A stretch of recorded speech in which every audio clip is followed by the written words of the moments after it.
guys, welcome back to Senior Care Solutions. It's Beth here. Thanks for coming back.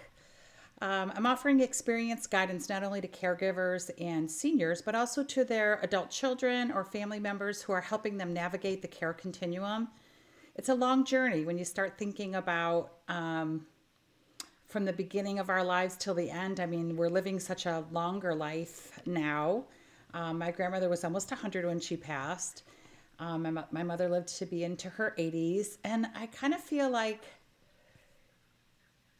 you just, it's a long journey. And I just feel like there's so many things that we don't really take into consideration. And that is, if we move away from where we grew up and our parents are aging in place, a lot of times it's you're managing that person remotely. Unless you take the steps to move them closer to you or you decide to move back to that area, you will be managing remotely. And I did that for a number of years. I had to kind of oversee and really just answer questions and, make sure that things were running smoothly for my mother and my grandmother.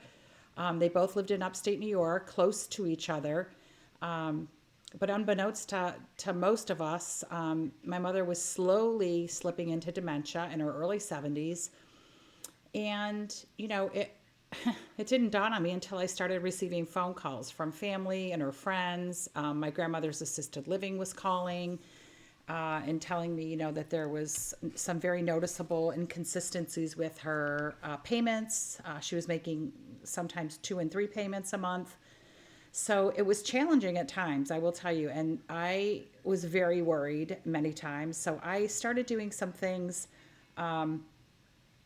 putting some things in place. I hired someone to come in weekly to check on my mom, make sure she was taking her medication. I would also have all the phone numbers to the neighbor so I could ask, do you see her car? Is her car in the driveway? No, she looks like she might be out. Terrifying to think about somebody in the early stages of this illness still driving.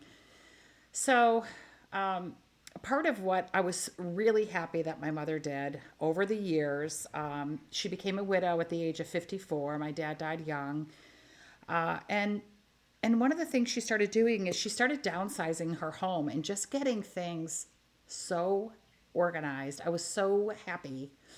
She cleaned out her entire basement except for a couple paint cans and some stain and a couple, things that she used, like her washer and dryer and things like that.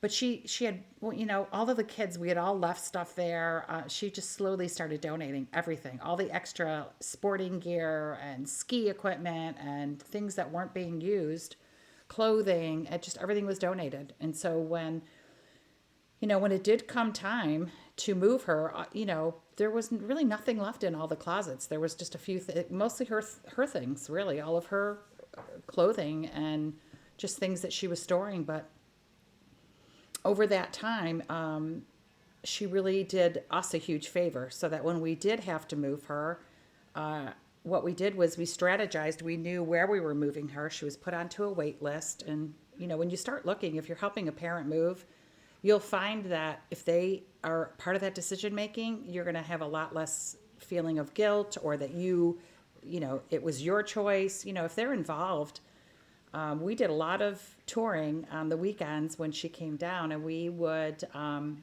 the brunch list and we would go to these various places and see what Sunday brunch was all about and walk the campus, get a tour of all these places. And we did that several times and we finally found the right place. She resided there for 10 years, my mom. And I would suggest making the decision to have them live as close to you as possible if they can't reside with you. Because it will make your weekends or your travel to see them a lot easier, more convenient for you. And you'll be able to go more often if they're closer. If they're a 2-hour drive from you, it's very challenging. The other thing about moving someone is only bring what you're going to need.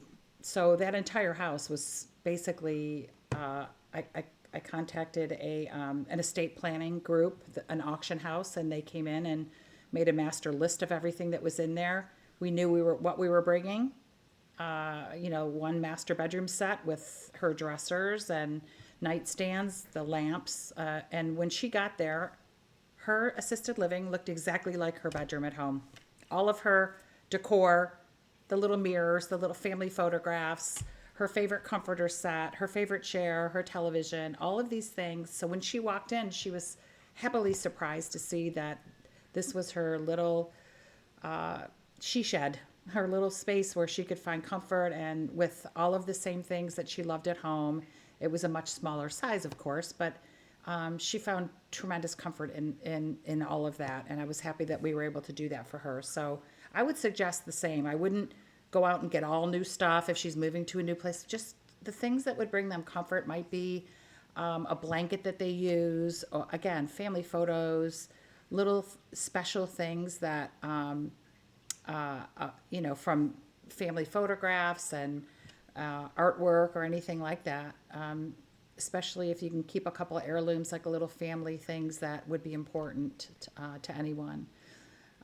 So I hope this is helpful. I know that it's, we look at these life changes as challenges, but to me, moving her closer brought me such tremendous relief, knowing that I knew she was safe at that point, and that I was going to be able to see her every week. It brought me a lot of peace. I was able to sleep better, and just plus she was able to help with the kids at different times. And so if you have any questions, please put them in the comments. If you like this content, if there's any particular topics that you'd like me to address, I've pretty much handled a lot of different cases, not only personally for the family, but also in my 20-year career as a senior care advisor. So I'm open to all different topics, and I look forward to seeing you at the next video. Please like and subscribe. That's also going to help me grow this channel, bring better content. I'm also planning on doing and bringing on guests at various times. So I do look forward to having this be a tremendous resource for you. I'll see you at the next video. Take care.